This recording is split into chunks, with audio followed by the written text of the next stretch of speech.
राधे राधे। श्री हरिदास, श्री कुंज बिहारी, कैसे हैं आप सभी लोग। आई होप कान्हा जी की कृपा से आप सभी लोग अच्छे होंगे और स्वस्थ होंगे।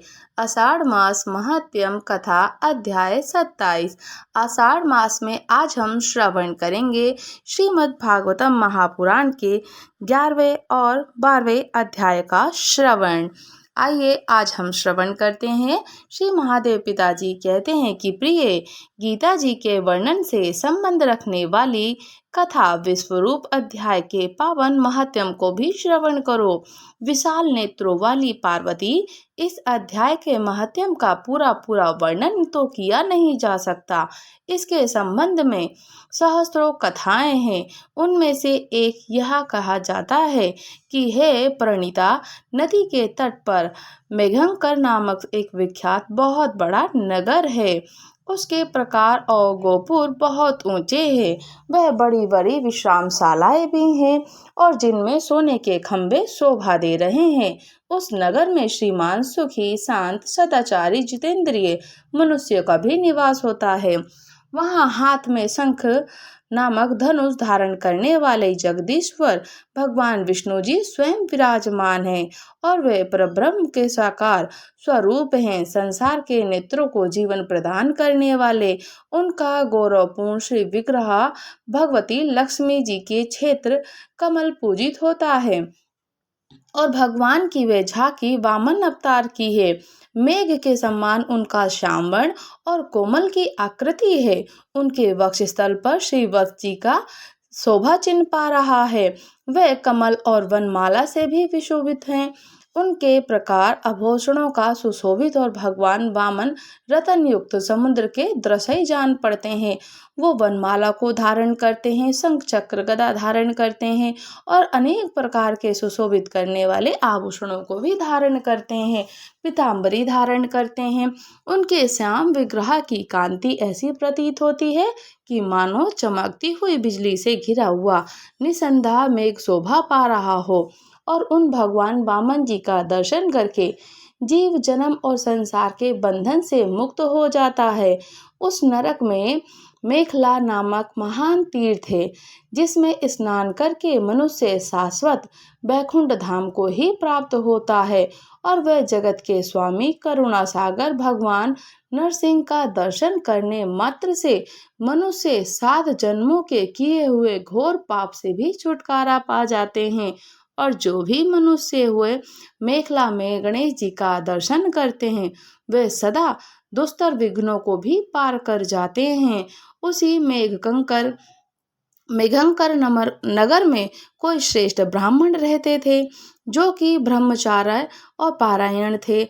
ब्रह्मचार्य का पालन करते, ममता और अहंकार से रहित वे वेद शास्त्रों में प्रवीण जितेंद्रिय भगवान वासुदेव जी की शरणागत थे।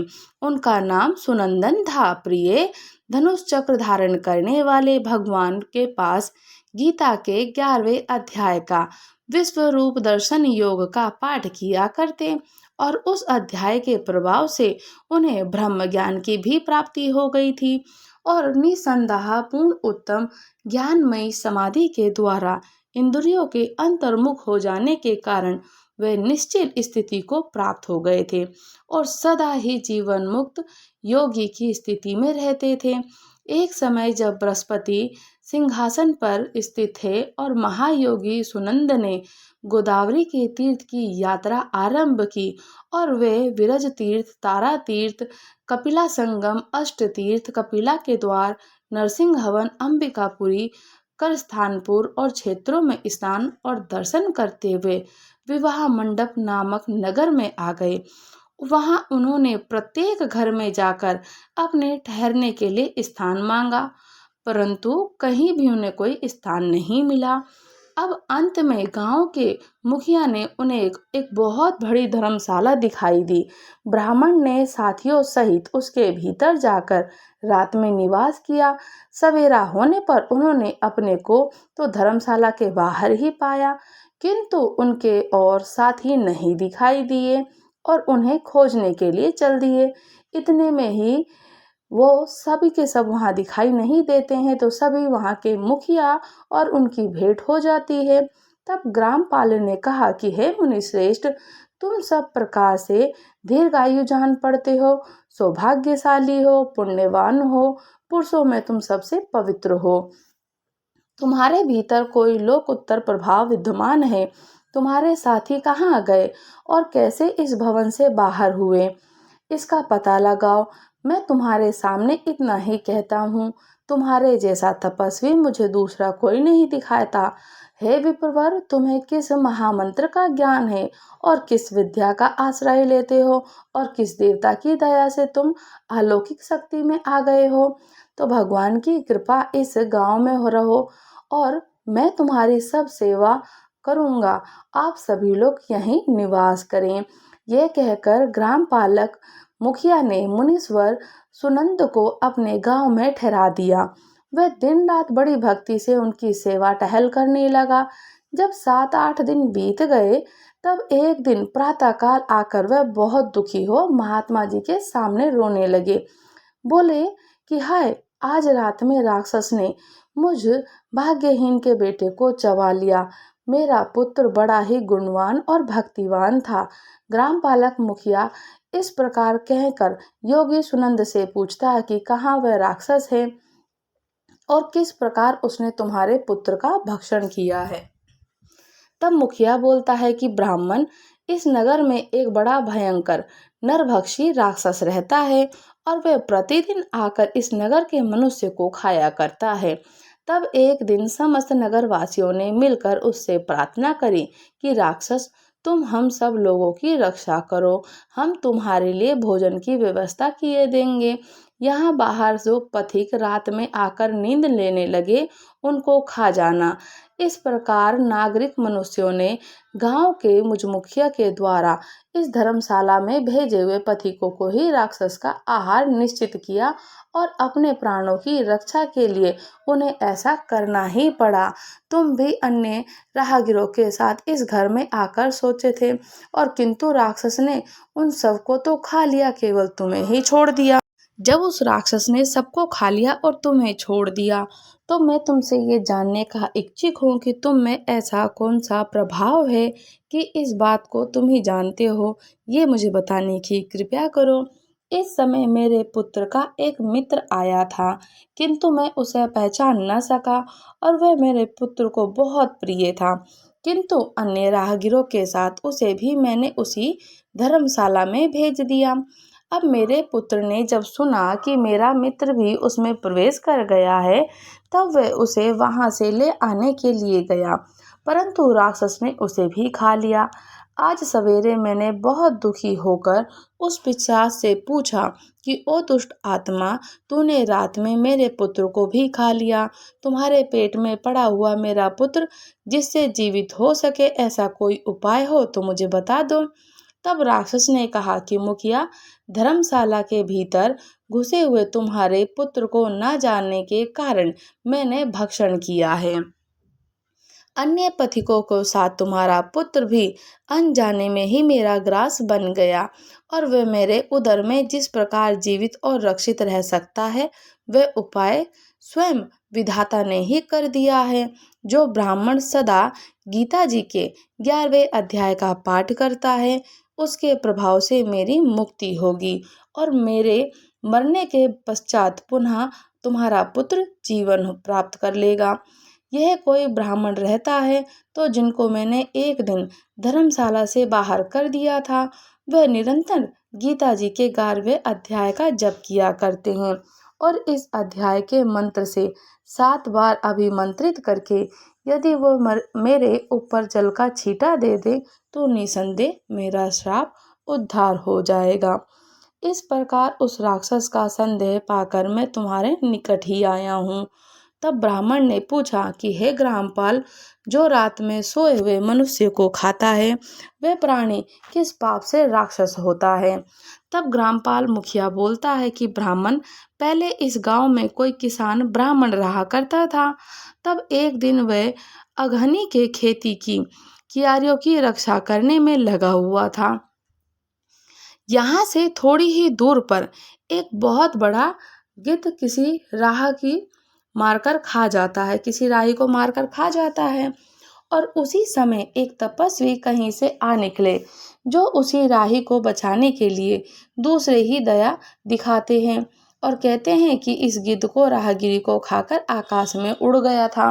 दूर से दया दिखाते हैं, गिद्ध उस राहगीर को खाकर आकाश में उड़ गया। तब तपस्वी ने कुपित होकर उस किसान से कहा, ओ दुष्ट, तू ये धिक्कार है, तू बड़ा ही कठोर और निर्दयी है। दूसरे की रक्षा से मुंह मोड़कर केवल पेट पालने के धंधे में ही लगा है। तेरा जीवन नष्ट प्राय है। जो चोर दाढ़ वाले होते हैं, जीव सर्प होते हैं, शत्रु होती है, अग्नि, विष, जल, गिद्ध और राक्षस, भूत, बेताल आदि के द्वारा घायल हुए मनुष्य की शक्ति होते हुए भी उपेक्षा करता है, वह उनके वध का फल पाता है। जो शक्तिशाली होकर भी चोर आदि के चुंगल में फंसे हुए ब्राह्मण को छुड़ाने की चेष्टा नहीं करता, वह घोर नरक में पड़ता है और पुनः भेड़ियों की योनि में ही जन्म लेता है। जो वन में मारे जाते हैं और गृध्र व्याघ्र की दृष्टि में पड़े हुए जीव की रक्षा के लिए छोड़ो छोड़ो की पुकार भी करते हैं, वे परम गति को ही प्राप्त हो जाते हैं। जो मनुष्य गायों की रक्षा करते हैं, व्याघ्र, भील या दुष्ट राजाओं के हाथ से मारे जाते हैं, वे भगवान विष्णु जी के परम पद को ही पाते हैं, जो कि योगियों के लिए भी दुर्लभ है।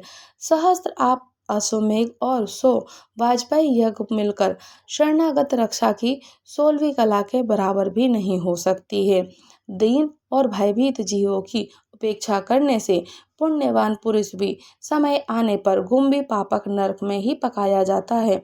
तूने दुष्ट गिद्ध की द्वारा खाए जाते हुए राही को देखकर उसे बचाने में कोई उसका सहयोग नहीं किया और उसकी रक्षा नहीं करी। इससे तू निर्दयी जान पड़ता है। तू राक्षस है और तू राक्षस ही हो जाएगा। इसी प्रकार से बोलता है, तो मैं यहाँ उपस्थित अवश्य था, किंतु मेरे नेत्र बहुत देर से खेत की रक्षा में लगे थे और पास होने पर भी गिद्ध के द्वारा मारे जाते हुए इस मनुष्य को मैं नहीं जान सका। मुझ दीन पर आपका अनुग्रह करना चाहिए। तब तपस्वी ब्राह्मण ने कहा, जो प्रतिदिन गीता जी के 11वें अध्याय का जप करता है, उस मनुष्य के द्वारा अभिमंत्रित जल तुम मस्तर पर छिड़क कर पी लो, उस समय तुम्हें श्राप से और पाप से छुटकारा मिल जाएगा। ये कहकर तपस्वी ब्राह्मण चले गए और वे हलवाहा राक्षस को वहां गए। दिज्युश्रेष्ठ, तुम चलो और 11वें अध्याय के तीर्थ के जल को अभिमंत्रित करो, फिर अपने ही हाथ से उस राक्षस के मस्तक पर छिड़क देना। और तब मुखिया ये सारी प्रार्थना सुनकर ब्राह्मण का हृदय करुणा से भर जाता है। जब मुखिया की बात सारी सुनता है तो ब्राह्मण का हृदय अपनी करुणा से भर जाता है। वह बहुत अच्छा कहकर उसके साथ राक्षस के निकट जाता है और वे ब्राह्मण योगी थे। उन्होंने विश्वरूप दर्शन नामक 11वें अध्याय गीता जी का पाठ किया, जल अभिमंत्रित करके उस राक्षस के मस्तक पर डाल दिया। अब गीता जी के अध्याय के प्रभाव से वह शाप से मुक्त हो गया। उसने राक्षस देह को त्याग दिया और चतुर्भुज रूप धारण कर उसने निजन सहस्त्र पथिकों का भक्षण किया था। वह भी शंख चक्र गदा धारण किए हुए चतुर्भुज रूप हो गया। उसके पश्चात वे सभी विमान पर आरूढ़ होकर इतने में ही मुखिया ने राक्षस से कहा कि निशाचर, मेरा पुत्र कौन है, उसे दिखाओ। उसके ये कहने पर ही दिव्य बुद्धि वाले राक्षस ने कहा, ये जो तमाल के समान श्याम 4 भुजाधारी माणिक्यमय मुकुट से सुशोभित है, दिव्य मणियों के बने हुए कुंडल से अलंकृत है, हार पहनने के कारण जिनके कंधे मनोहर प्रतीत होते हैं, जो सोने के भुजाबंदों से विभूषित हैं, कमल के समान नेत्र वाले हैं, सुगंधित रूप वाले हैं, हाथ में कमल लिए हुए हैं और दिव्य विमान पर बैठकर देवत्व को प्राप्त हो चुके हैं, इन्हीं को अपना पुत्र समझो। यह सुनकर मुखिया ने उसी रूप में अपने पुत्र को देखा और अपने घर ले जाना चाहा। यह देखकर उसका पुत्र हंस पड़ा और उसने कहने लगा कि पुत्र बोलता है कि मुखिया, कई बार तुम भी मेरे पुत्र हो चुके हो। पहले मैं तुम्हारा पुत्र था, किंतु अब देवता हो गया हूँ। ब्राह्मण देवता के प्रसाद के बैकुंठ धाम को ही जाऊंगा। देखो, ये निशाचर भी चतुर्भुज रूप को प्राप्त हो गया है और गीता जी के 11वें अध्याय के महात्म्य से ये सब लोगों के साथ विष्णु धाम को ही जा रहा हूँ। तुम भी इस ब्राह्मण वेद से गीता के 11वें अध्याय का अध्ययन करके निरंतर उसका जाप करो। इसमें कोई संदेह नहीं है, तुम्हारी भी ऐसी ही उत्तम गति होगी। मनुष्य के लिए साधु पुरुषों का संग सर्वथा दुर्लभ है, वह भी इस समय तुम्हें प्राप्त है। अपनी अवशिष्ट सिद्धि को करो। धन, भोग, दान, यज्ञ, तपस्या और पूर्व कर्म से क्या लेना। विश्वरूप अध्याय के पाठ से, श्री गीता जी के अध्याय के पाठ से परम कल्याण की प्राप्ति हो जाती है। और श्री कृष्ण जी के नाम से ब्रह्मा के मुख से कुरुक्षेत्र में अपने मित्र अर्जुन के प्रति जो अमृतमय उपदेश निकला था, वही विष्णु जी का परम तात्विक रूप है। तुम उसी का चिंतन करो, वह मोक्ष के लिए प्रसिद्ध रसायन है। संसार भय से डरे हुए मनुष्य की आदि व्याधि विनाश का, अनेक जन्मों के दुखों का नाश करने वाला है। और मैं उसके सिवा दूसरे किसी साधन को ऐसा नहीं देखता और ना ही उसका अभ्यास करता। और तुम गीता जी का ही अभ्यास करो। तब महादेव जी कहते हैं, ये कहकर वह सबके साथ विष्णु जी के परम धाम को चले गए।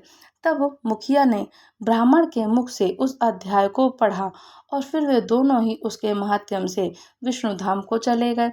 पार्वती, इस प्रकार से मैंने तुम्हें 11वें अध्याय का महात्म्य और कथा सुनाई है।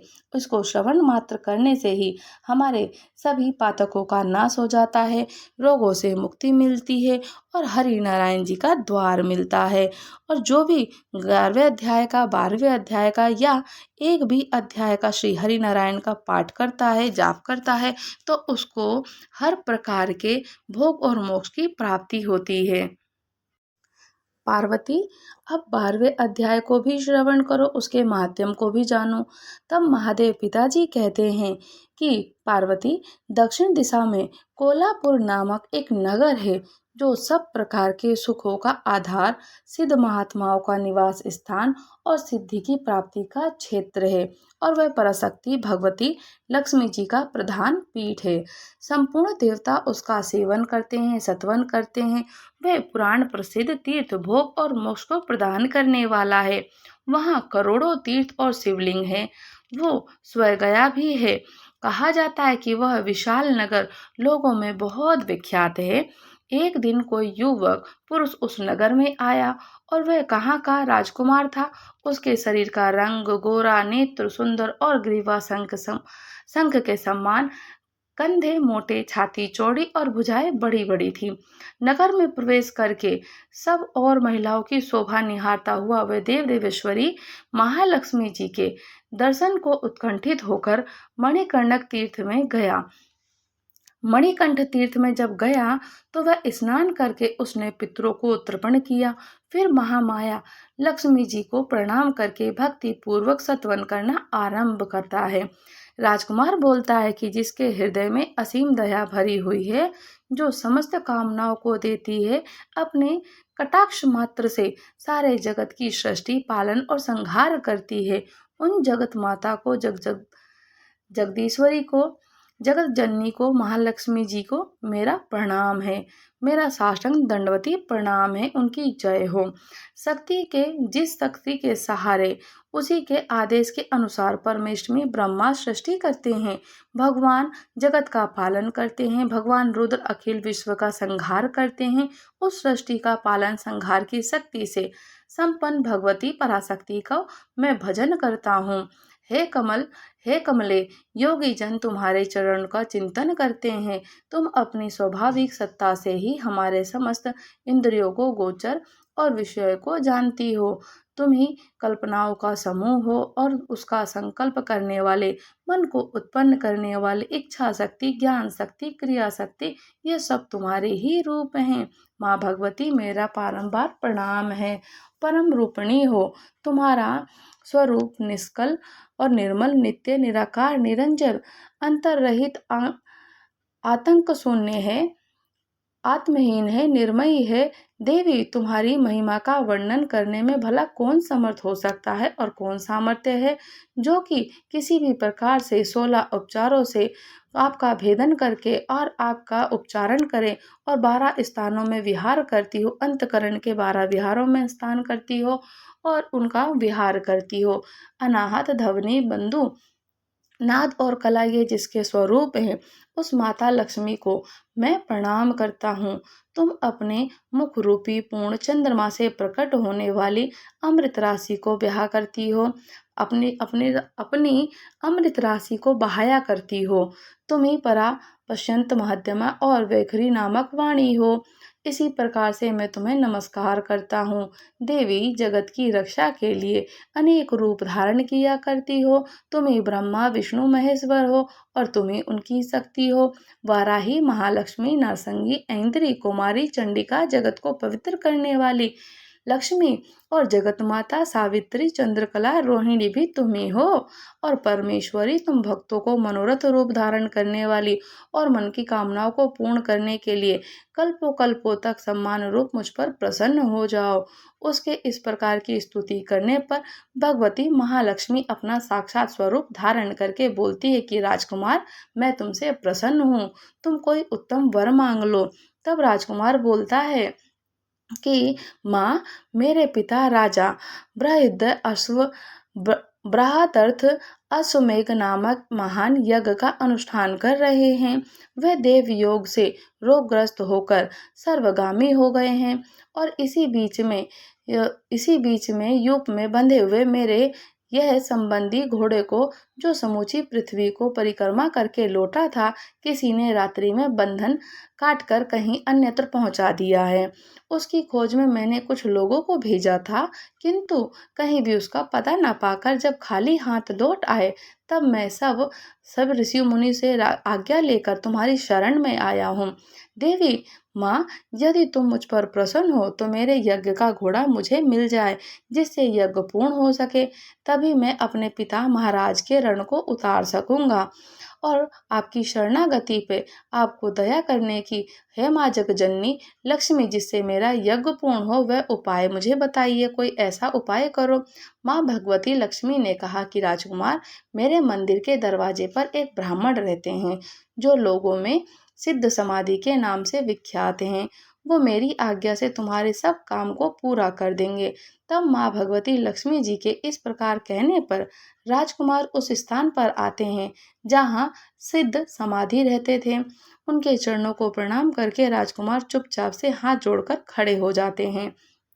तब ब्राह्मण ने कहा, तुम्हें माता जी ने यहाँ भेजा है? अच्छा देखो, अब मैं तुम्हारा सारा अवशिष्ट कार्य सिद्ध कर देता हूँ। ये कहकर मंत्र वेदता ब्राह्मण ने देवताओं को वहीं खींचा।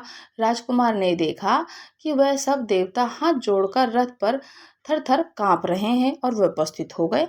तब उन श्रेष्ठ ब्राह्मण ने समस्त देवताओं से कहा कि देवगण, इस राजकुमार के अश्व को यज्ञ के लिए निश्चित हो चुका था। रात में देवराज इंद्र ने चुराकर अन्यत्र उनको पहुंचा दिया और उसे शीघ्र ही ले आओ।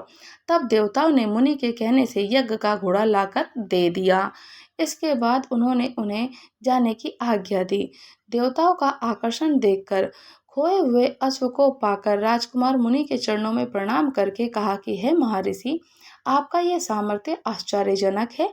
आप ही ऐसा कार्य कर सकते हैं, कोई दूसरा नहीं कर सकता। ब्राह्मण, मेरी प्रार्थना सुनिए।